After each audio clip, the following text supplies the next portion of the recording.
Hello प्यारे मित्रों, कैसे हैं आप लोग। उम्मीद करते हैं दोस्तों आप अच्छे होंगे, सुरक्षित होंगे। दोस्तों आज हम लोग क्लास 12th के haloalkanes and haloarenes पे लगभग अंतिम पड़ाव पर हैं और यहाँ पर मैं आपसे बात करने वाला हूँ हेलो एरीन्स की इलेक्ट्रॉन रागी अभिक्रिया। दोस्तों मैंने आपको बताया था कि हेलो एरीन्स नाभिक रागी अभिक्रिया बहुत रेयर करती हैं, क्यों नहीं करती हैं, इस पर मैंने चर्चा आपसे किया था। इसके बाद किस कंडीशंस पर, high temperature and high pressure पर नाभिक रागी अभिक्रियाएं होती हैं उस पर चर्चा किया था। अब जो एक हेलो एरीन्स बड़ा अभिक्रिया करता है, ज़्यादा अभिक्रिया करता है, वह है इलेक्ट्रॉन रागी अभिक्रिया। दोस्तों इलेक्ट्रॉन रागी क्या होता है? इलेक्ट्रॉन रागी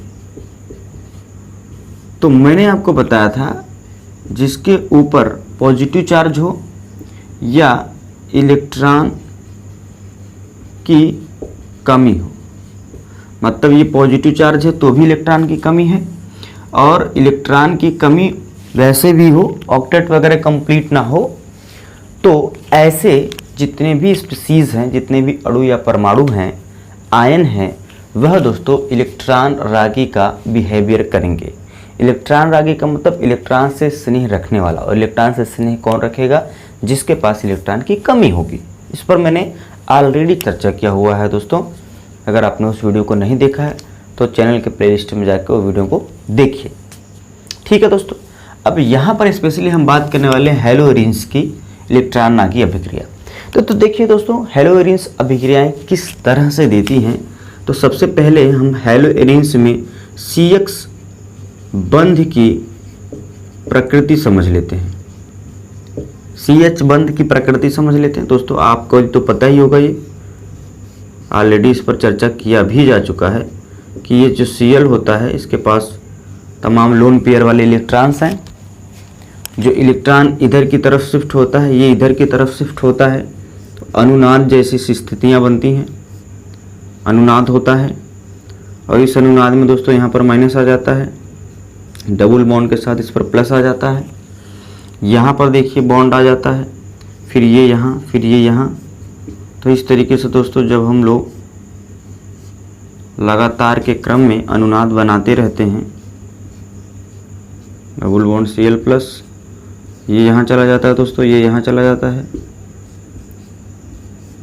तो आप देख रहे हैं किस तरीके से माइनस चार्ज का समावेश हो रहा है ना, किस तरह से माइनस चार्ज का समावेश यहाँ पर दोस्तों आपको देखने को मिल रहा है।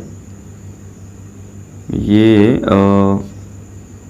यहाँ पर डबल बॉन्ड यहाँ पर, और ये Cl प्लस, ये दोस्तों इधर चला जाता है, फिर ये वापस चला जाता है अपने पुराने घर पर।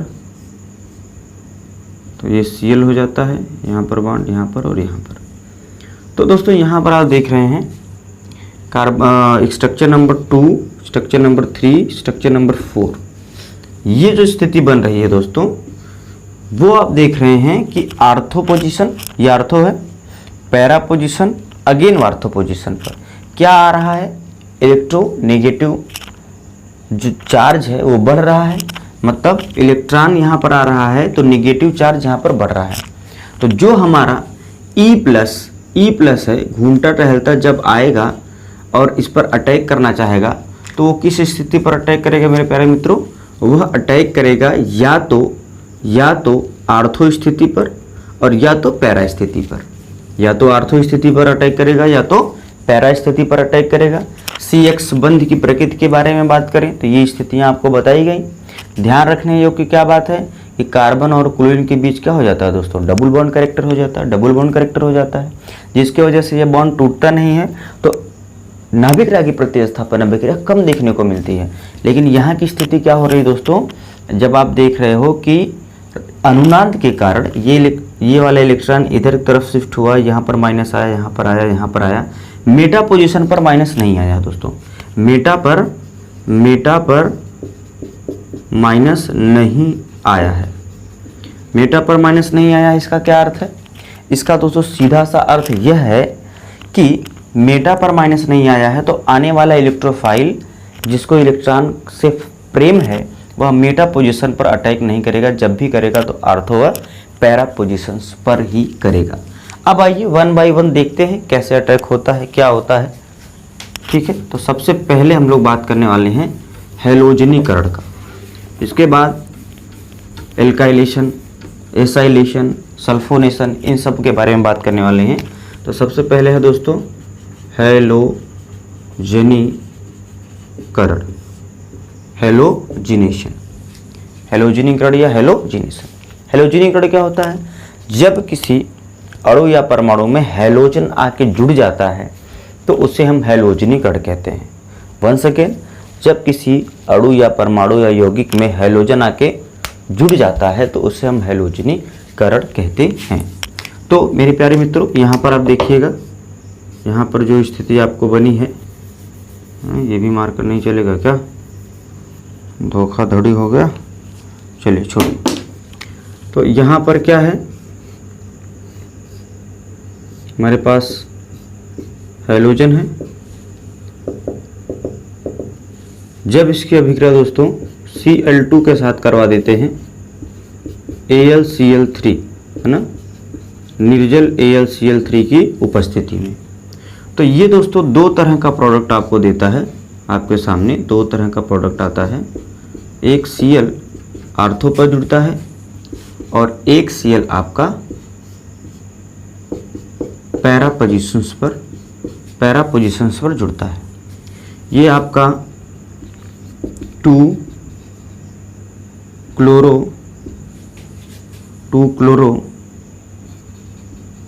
क्लोरो बेंजीन बनता है, और या इसको लिख सकते हैं 1,4 डाई क्लोरो बेंजीन, और ये क्या होता 1,2 डाई क्लोरो बेंजीन का निर्माण हुआ दोस्तों इसके लिए, और इसके लिए 1,4 डाई क्लोरो बेंजीन। तो जरा बात को समझिएगा दोस्तों, जब हमारा कोई भी इलेक्ट्रोफाइल, कोई भी E+ नाम का प्रजाति जब इसके साथ आके आर्थो या पैरा पोजीशन पर जुड़ता है तो दो तरह के प्रोडक्ट अपने को देखने को मिलते हैं। यहाँ पर एक E बनेगा और यहाँ पर दोस्तों क्या होगा, एक E बनेगा। तो दोस्तों इसमें जो ज़्यादा स्थायी होता है, ये जो ज़्यादा मात्रा में बनता है, वो यह वाला प्रोडक्ट बनता है। क्यों यह वाला बनता है? क्योंकि यह Cl का इलेक्ट्रॉन क्लाउड और इस इलेक्ट्रोफाइल का इलेक्ट्रॉन क्लाउड आपस में क्लैश करेगा। इसका भी इलेक्ट्रॉन क्लाउड होगा, इसका भी इलेक्ट्रॉन क्लाउड होगा, आपस में क्या करेगा, प्रतिकर्षित करेगा। तो यह प्रोडक्ट अस्थायी कुछ होगा, इसीलिए कम बनेगा, अल्प मात्रा में बनेगा। क्या बनेगा दोस्तों? अल्प मात्रा में, और यह ज़्यादा मात्रा में देखने को मिलेगा। मतलब जब कभी भी हम हैलोएरिन्स में अभिक्रिया करवाएंगे तो हमको हैलोएरिन्स में कभी भी इलेक्ट्रॉन रागी अभिक्रिया करवाएंगे, ऐसा समझो, हैलोएरिन्स में कभी भी इलेक्ट्रॉन रागी अभिक्रिया करवाएंगे तो इस स्थिति में दोस्तों हम लोगों को दो प्रोडक्ट मिलेगा, एक आर्थो वाला प्रोडक्ट, एक पैरा वाला प्रोडक्ट। परंतु आर्थो पैरा वाले प्रोडक्ट में आर्थो वाला प्रोडक्ट कम होगा और पैरा वाला प्रोडक्ट ज़्यादा होगा। यहाँ पर कारण क्या है कि आर्थो वाले प्रोडक्ट में इलेक्ट्रॉनिक रिपल्सन के कारण वह कम स्टेबल होगा। तो यहाँ पर भी दोस्तों इस कॉन्सेप्ट को लेते हुए यहाँ पे दो चीज़ें मिली, 1,2 डाइक्लोरोबेंजीन और 1,4 डाइक्लोरोबेंजीन। तो यहाँ से दोस्तों यहाँ से देखिए Cl+ बन के निकला हुआ है, यहाँ से Cl+ बन के निकला हुआ है। तो हमारे समझ में आ सकता है साहब कि यार Cl और Cl का जो बॉन्ड होता है वो तो इलेक्ट्रोनेगेटिविटी समान है, तो जब इसका बॉन्ड फिशन होगा वो होमोलिटिक तरीके से होगा, समविदलन होगा, तो Cl डॉट और Cl डॉट बनेगा। तो Cl+ कैसे बना, है ना? तो ये दो क्लोरीन भाई हैं, ये बिल्कुल अपने एक साथ रहना चाहते हैं। लेकिन जब हम इसमें AlCl3 मिला देते हैं, Al का ऑक्टेट कंप्लीट नहीं है, 6 इलेक्ट्रॉन है ऑक्टेट में। यह क्या करता है, इस Cl को बहला फुसलाकर इसके इलेक्ट्रॉन को लेके इसके साथ चलाता है। मतलब AlCl3 की वजह से यह Cl इस Cl के साथ है, देखो कितना अच्छा है, AlCl3 की वजह से यह Cl इस Cl के साथ हेट्रोलिटिक बॉन्ड का फिशन कर लेता है और यहाँ पर Cl पॉजिटिव मिलता है और यह बन जाता है AlCl4 माइनस। तो दोस्तों निर्जल AlCl3 क्या करता है, इलेक्ट्रोफाइल को जनरेट करने में काम करता है। यहाँ पर दोनों एक जैसे थे, लेकिन इस Cl को AlCl3 ने बहका के अपने साथ कर लिया, तो यह Cl पर क्या आ गया, पॉजिटिव आ गया।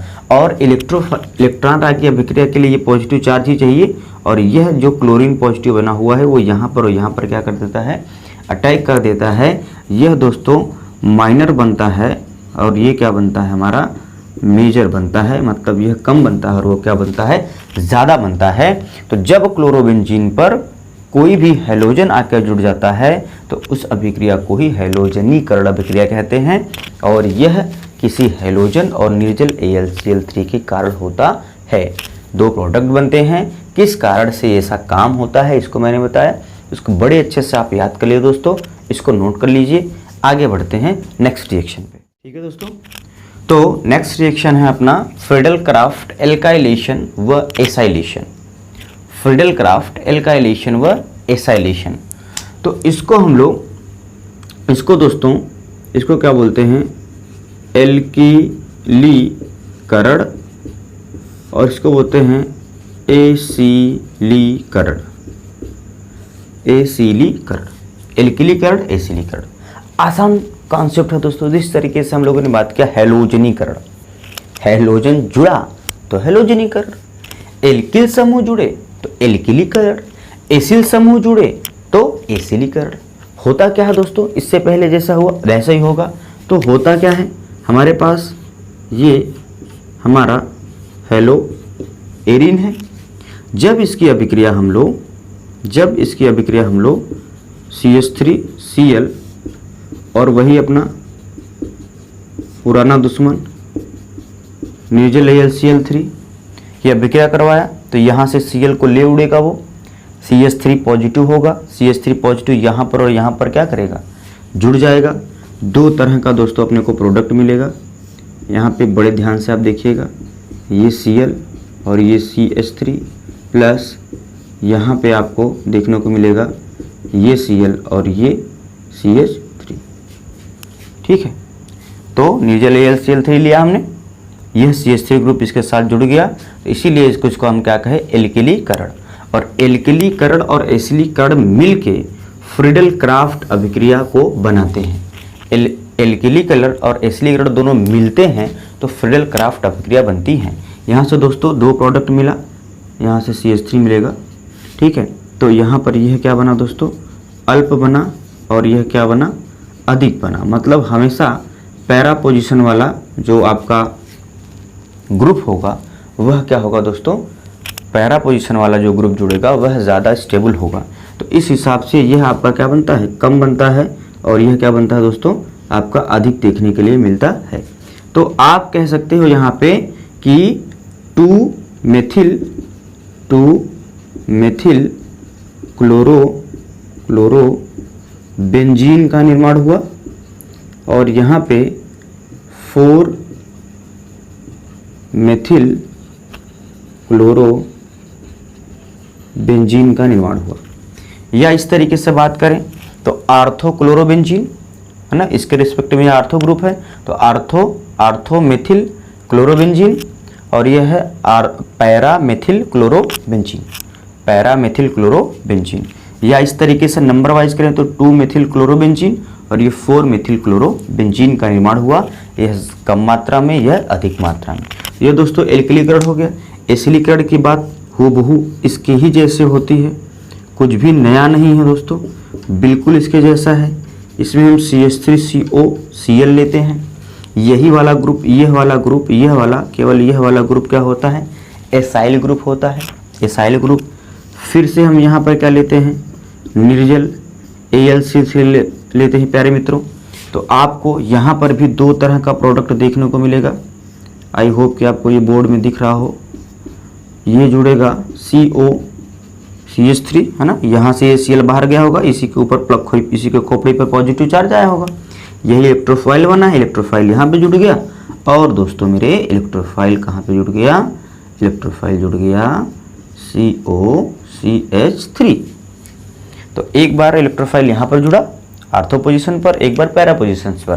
तो हमेशा पैरा पोजीशन वाला ज़्यादा स्टेबल, यह बनेगा आपका, यह बनेगा दोस्तों आपका 2-क्लोरोएसिटोफिनोन, 2-क्लोरोएसिटोफिनोन, क्योंकि अब ये मेन ग्रुप हो गया, अब ये साइड चेन हो गया, अब यह मेन ग्रुप हो गया। क्योंकि वरीयता क्रम में जब IPSC हम लोगों ने पढ़ा था तो वहां पे ध्यान रखना कि ये मेन ग्रुप हो गया, ये साइड ग्रुप हो गया, और यहाँ पे बन जाएगा 4-क्लोरोएसिटोफिनोन, है ना।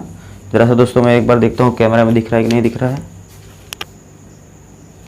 चलिए दोस्तों, दिख तो रहा है, इसको मैं थोड़ा ऊपर लिख देता हूँ, 4-क्लोरोएसिटोफिनोन आपका बन जाएगा ये। ठीक है दोस्तों, तो ये आपका मेजर होगा और ये क्या होगा, माइनर होगा। मतलब यह ज़्यादा मात्रा में बनेगा, यह कम मात्रा में। तो दोस्तों 3 अभिक्रिया की बात हम लोगों ने किया इलेक्ट्रॉन दागी अभिक्रिया में, हैलोजनीकरण, एल्किलीकरण और एसिलीकरण। तीनों में जो हमारा आप कह सकते हैं रिएजेंट था वो निर्जल AlCl3 था। जो हमारा यहाँ पर हम लोगों ने लिया क्लोरीनेशन में अर्थात हैलोजिनेशन में हम लोगों ने यहाँ पे Cl लिया, एल्किलीकरण में CH3, एल्किलीकरण में CH3Cl और एसिलीकरण में CH3COCl। यहाँ पर यह इलेक्ट्रोफाइल बना, यहाँ पर यह इलेक्ट्रोफाइल बना और हैलोजनीकरण में Cl इलेक्ट्रोफाइल बना और जाके दोनों जगह पे जुड़ गया। तो इस तरीके से दोस्तों हम लोगों को ये रिएक्शन समझ में आते हैं। अब दोस्तों हम क्या करते हैं, आगे बढ़ते हैं और सल्फोनीकरण और नाइट्रीकरण को पढ़ते हैं।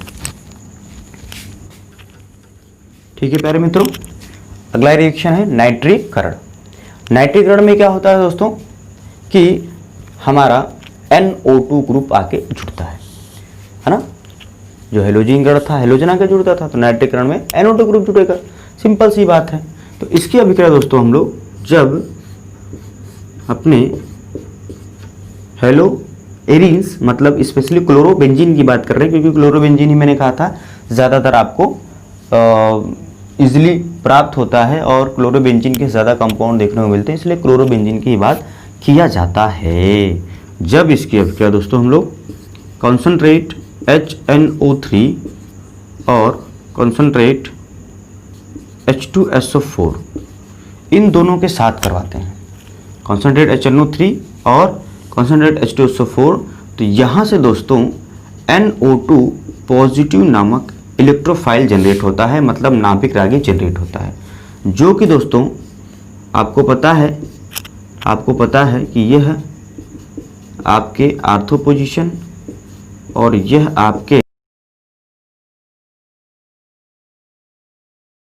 उत्पाद बना लेगा।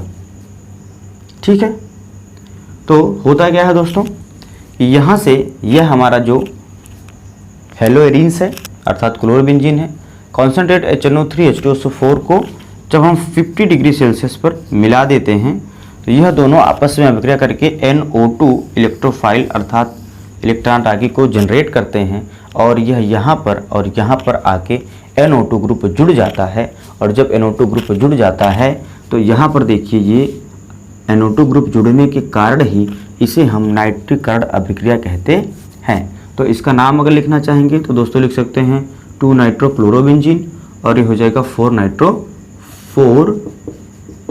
नाइट्रोक्लोरोबेंजीन, या इसको आर्थो पैरा के हिसाब से नाम दे सकते हैं, आर्थो नाइट्रोक्लोरोबेंजीन और पैरा नाइट्रोक्लोरोबेंजीन। तो ज़्यादा कौन बनेगा, याद है ना, कौन बनेगा, ये वाला ज़्यादा बनेगा और ये वाला क्या होगा दोस्तों, कम बनेगा। ठीक है, नेक्स्ट है हमारा सल्फोनीकरण, है ना, सल्फोनीकरण। सल्फोनीकरण में दोस्तों क्या होता है, हम अपने क्लोरोबेंजीन अर्थात हेलोरिन्स को लेते हैं, इसकी अभिक्रिया दोस्तों हम लोग कॉन्सेंट्रेट H2SO4 से केवल कराते हैं, इसकी अभिक्रिया कॉन्सेंट्रेट H2SO4 से करवाते हैं। तो यहाँ से देखिएगा, यहाँ से अपने को SO3H सल्फोनिल ग्रुप और यहाँ से भी SO3H सल्फोनिल ग्रुप जुड़ जाता है और हम लोगों को दो तरह का प्रोडक्ट देखने को मिलता है। एक आपका है ना आर्थोसल्फोनिल क्लोरोबेंजीन और पहला सल्फोनिल क्लोरोबेंजीन, लेकिन यह मुख्य रूप से आप समझ सकते ग्रुप के रूप में आता है। तो 2 क्लोरो सल्फोनिल बेंजीन और 4 क्लोरो सल्फोनिल बेंजीन के नाम से आपको ये क्लोरो मतलब आपका 1 क्लोरो 2 क्लोरो सल्फोनिल बेंजीन आपको देखने को मिलता है, 4 क्लोरो सल्फोनिल बेंजीन देखने को मिलता है।